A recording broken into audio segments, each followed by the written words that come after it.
Hey everyone. So today we're going to talk about alternate picking.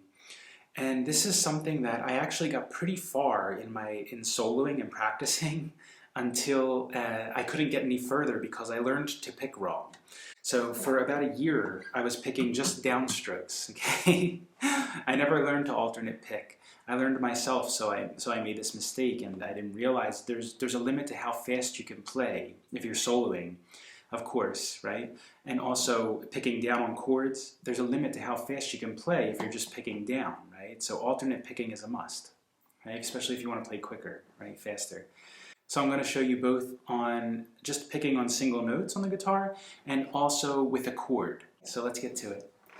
Alternate picking is down, up, so it's changing each time. Down, up, down, up, down, up. Instead of picking just down on the string like that, you're going to pick down, up, down, up, down, up. So on the pick here, so you can see, I'm picking down from the top of the string and then putting the pick underneath and picking up.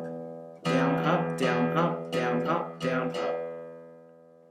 The way I hold my pick is roughly on the knuckle of my finger and then the thumb straight across it like that. So a bit of an angle, I guess you could say. Right? Some people hold it straight out like this. Okay, so find what's comfortable for you. It doesn't really matter too much as long as it's comfortable and works. Okay. When you're picking, try not to go all the way into the hole, just as far as you can, all the way up to the thumb, but just using a little bit of the pick, right? As much as you need to hit the string. So we're going to start with a chromatic scale, which essentially just means that you're going straight up the notes one at a time. Okay, it's not actually a scale, I guess you could say, but nothing special about it. So it'll be hitting the first fret, second fret, third fret, fourth fret on the sixth string. Then moving to the fifth string, first, second, third, fourth, first, second, third, fourth, first, second, third, fourth, all the way up to the first string.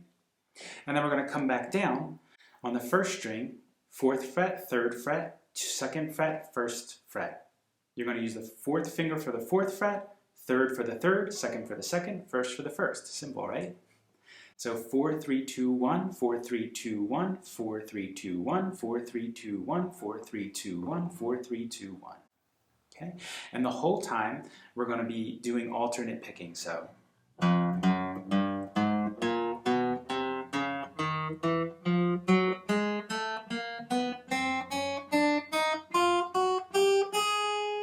I'll play nice and slow for you first. Down, up, down, up, down, up, down, up, down, up, down, up, down, up, down, up, down, up, down, up, down, up, down, up. And when we're coming back down, we're going to go up, down, up, down. So pinky first.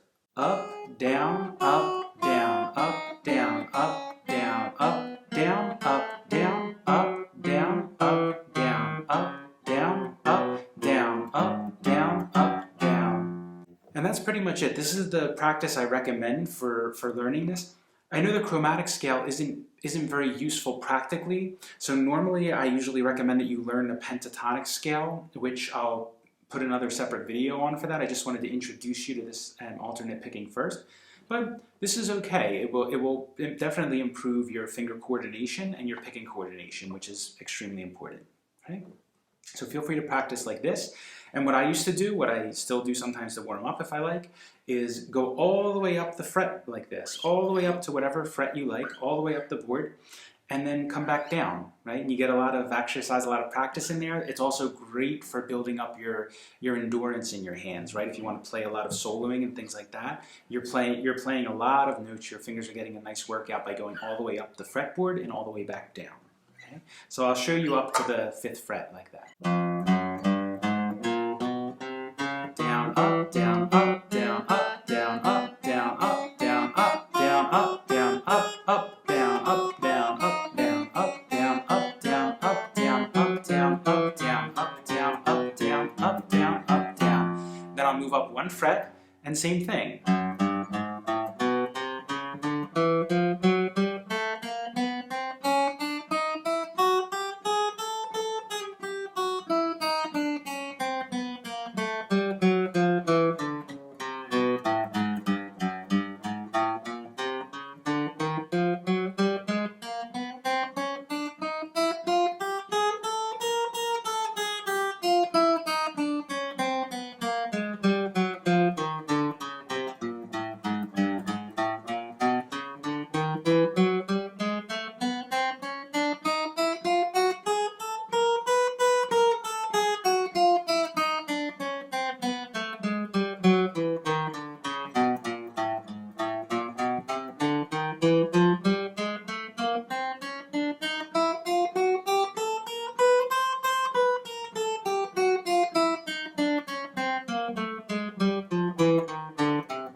And that's it.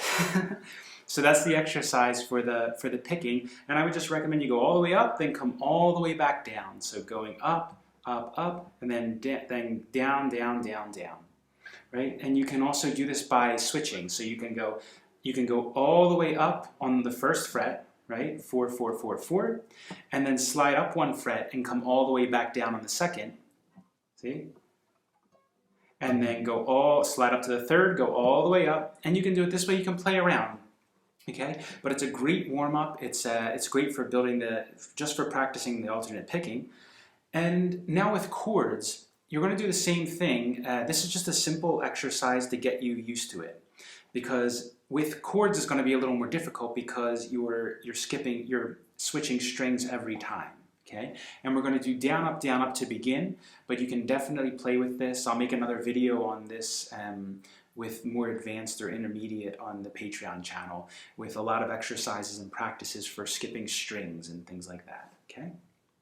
So let's just use a C chord. And I recommend, again, as always, that you use all the chords that you're learning and go through all the chords that I showed you in the other videos, okay? That way you can learn the chords at the same time as you're practicing the alternate picking, all right? So let's begin. So C chord. We'll start from the 5th string. We're going to go down on the 5th string, up on the 4th, down on the 3rd, up on the 2nd, down on the 1st, up on the 1st, down on the 2nd, up on the 3rd, down on the 4th, up on the 5th. A little bit faster now. Down, up, down, up, down, up, down, up, down, up. A little faster. Down, up, down, up, down, up, down, up, down, up. Okay? And practice that with all the chords that you have. Okay? Go to a D on the 4th string. Down, up, down, up, down, up, down, up. Okay? A minor. Down, up, down, up, down, up, down, up, down, up. Okay? And as always, this, of course, is something new to get used to. Be patient with yourself. Do it very slowly at first. Don't try to rush to the end. Don't try to rush to the result, because that's when you get sloppy, right? That's exactly what happens. So take your time. Do it nice and clean from the beginning. And then once you get it nice and clean, go a little bit faster. Nice and clean, a little bit faster, a little bit faster. And then you'll be a clean player by the time you can do it fast, right? You hear a lot of people play with really strong distortion on, right? And you play really fast. And actually, you could probably put the distortion so high that even if you don't know anything about playing at all, you could probably just sound like you're playing something really fast, okay? So don't do that. Try to get it really clean first, really nice. And then when you play like that, you can really hear clean, like Zakk Wylde. God, Zakk Wylde is a great example. I'm sure he put an enormous amount of time and effort into tedious practice, because he's extremely clean and just beautiful playing. Even when he's going very fast, even though he has distortion on, you can hear that he's very clean. Okay, so put the time in and put the effort in, and you'll get the results, right? So as always, thanks for joining me, and thank you for supporting this channel. If you have any questions, comments, please leave them below. If you need any clarification on anything, please leave comments below, and I'll be happy to get back to you. All right? If there's any songs you'd like to see on here, anything you'd like to see here or on the Patreon channel, let me know. Okay? So thanks for tuning in, guys, and happy practicing. See you next time.